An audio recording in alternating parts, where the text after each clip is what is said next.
What's up, everybody? Welcome back to another deck profile here on TCGU University for the card game UniVersus. My name's Tam, and today I'm going to be showing you the Kung Jin deck that we played for this week's Campus Championship. Let's jump into it. All right, so Kung Jin. Before I jump into the deck profile and tell you all the amazing things about this Kung Jin deck, I want to remind you this is a budget deck. So all the cards you're going to be seeing in here, the entire deck is going to be worth about $50 or 50 or less. And so this is for any new players looking to get into the game and want like a starting point for their Kung Jin deck. Obviously, if you toss a little money at this deck, it's only going to get better and better and better. So with that said, what does Kung Jin want to do? Well, the big thing that this Kung Jin deck wants to do is when it wants to be aggressive, it's going to form once per game and just draw 2 cards. We don't even necessarily care about the momentum. The momentum's good, but we just want to draw a bunch of cards, and then we want to make everything crazy fast. So the way that Kung Jin works is we take and we discard the top 2 cards of our deck, and we take the cards and we compare the block modifiers. And the way that it's been ruled is if you hit a 0 on your block modifier, Kung Jin gives it +4 speed. And giving any attack +4 speed makes it nigh unblockable. Or if they block 1, they're not blocking the rest, especially if every attack has +4 speed. This character is very, very strong. And so with that, let's look at the awesome deck that we have. So the first card that we have is Reduction. And the reason Reduction's in this deck is because Kung Jin makes it really easy to hit you, but sometimes just giving speed is not enough. We need to give a little bit of damage. So Reduction says that all of my other attacks get extra speed and extra damage of 2, +2/+2. And if it's not blocked, you add the top card of your deck to momentum, but that doesn't necessarily matter. Up next, we're playing Bowflame. This card is just an extra attack. It's like a 6 low for 4 instead of Kung Jin if I get my full pop off. And then it lets me draw an extra card, replacing itself, and then lube up my check for my next one. Basically saying that for the next attack, it doesn't count towards progressive because of +1 of my check. In the same vein, we're playing for Syndicate Slice, a little bit of a poke, really good, being a 7 high for 4. If it's blocked, if I don't want to waste the resource, I get to draw an additional card, and then just says my next check to play an attack gets a +1. It's just another copy of Bowflame. On to the real meat and potatoes of the deck. We're playing a 4 Life Force Thread. This card just is a 4 mid for 8 and 8 mid for 8 in Kung Jin. And it says if it's not blocked, you can add your momentum. That's okay. But if it's received a speed and damage bonus, the next attack gets +3 speed and +1 damage, which means the next attack is probably going to get +7 speed, +1 damage because of how Kung Jin works. So as soon as I start having Life Force Thread links, the game gets very, very scary. And then the last attack, the main reason we're playing this deck is Hate Fish. Hate Fish says, double the next speed or damage bonus this attack receives, only playable if there's an attack immediately before it.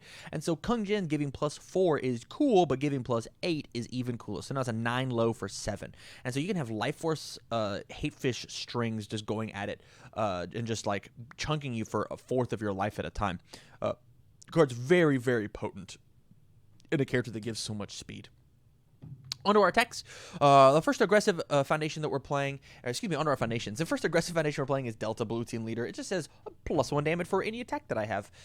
Just getting that little extra turn here, Hate Fish from a 7 to an 8, or even better, your Life Force Thread from an 8 to a 9. Just lets you get in there just a little bit harder. Maybe you play 1 less attack throughout the entire game. Hey, it's worth it. We're playing for Demon Mutation. This card just says Enhance Commit. My Life Force Thread gets +4 damage. And so with Kung Jin's +4 speed, +4 damage on any Demon Mutation that I have, the card is very, very strong. Not to mention it's got an amazing low block. Like super, super good for this deck. We're playing for Jagen Form. One of the things that has made Kung Jin pop recently, after my attack receives a speed bonus, I get to give it +1 damage. And so if I've got 2 of these out, I'll give +4 speed, +2 damage, which is just nothing to sneeze at, honestly. +2 damage on all your attacks is very, very, very, very potent. Up next, moving on to some flow cards. We're playing for the Azure Nightmare. I want to play these big, long strings, and sometimes, you know, it happens, we check bad. And so I will discard some additional cards that I've drawn off of Kung Jin's form in order to ready my foundation up, and then continue to play these Hate Fishes, these big, long strings. In the same vein of wanting to play more cards, we've got double Earth Realm Mercenary. Discard a momentum. It's the main thing we need our momentum for. My next check to play a card, whether it be blocking or playing an attack, gets or playing whatever card on my turn, gets +2. And so maybe I was done attacking, I'll discard this momentum, and then I'll keep going a little bit further and further. And it's a non-block, which is perfect for Kung Jin. Up next, we've got 4 Fusion Refusal. The main reason this card is in here, I do have it in the defense category, but the main reason it's in here is for where is it? Life Force Thread. Life Force Thread says that when Kung Jin gives it a speed bonus, you pop in the Fusion Refusal for the damage bonus, and then now Life Force Thread pops off. Or if you want to, if they don't have any cards in their hand, you can use Hayfish's ability and then give your attack plus 4 damage if you know that they're not going to be blocking low. Card's very good. In addition to that, it's just free minus damage. It's just like super easy just to pop off and be like, hey, you're gonna kill me by exact? Well, find 2 more damage, please. 2 more health is hiding in your staging area. The main defensive ability that Kung Jin has is Sweet Nothings. I think this card is crazy, crazy good under the Chaos symbol right now. Enhance, Destroy, discard momentum. Discard the stack from the card pool. Your opponent can draw a card or gain 3 life. It's their choice.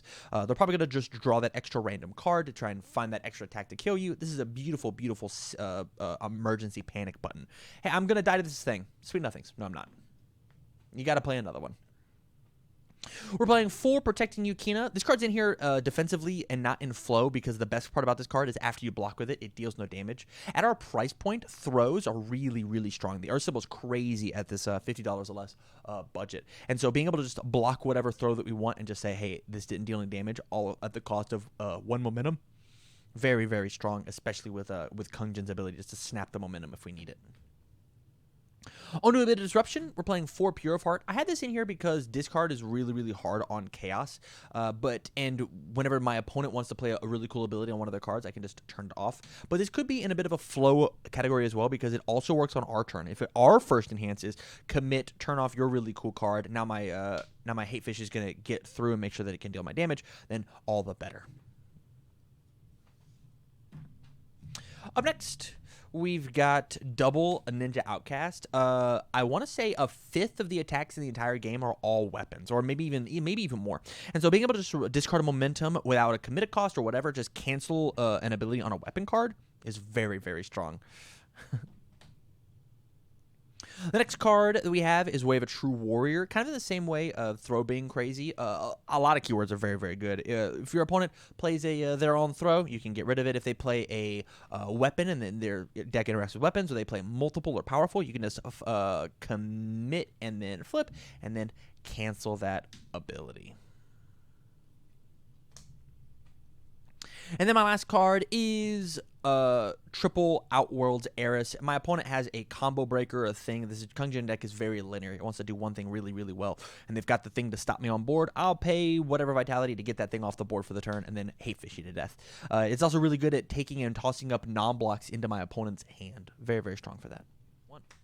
All right, and so there you have it, the Kung Jin deck that we played for this week's budget battle. If you like this deck and you want to see the matches that it played, make sure you check out all the other videos on the playlist out here on the channel, or catch us live on twitch.tv/TCGUniversity every Tuesday where we play all these matches. Just drop a follow and you'll get notified whenever we go live. And then lastly, if you want to support the channel, the best way to do that is going to patreon.com/TCGUniversity. For just even $1, guys, it helps so much keep the lights on and so on and so forth. Plus, you get so much extra content. There's so much more content out on Patreon. So, from all of us here at TCGU, thank you very much for watching and stay learned.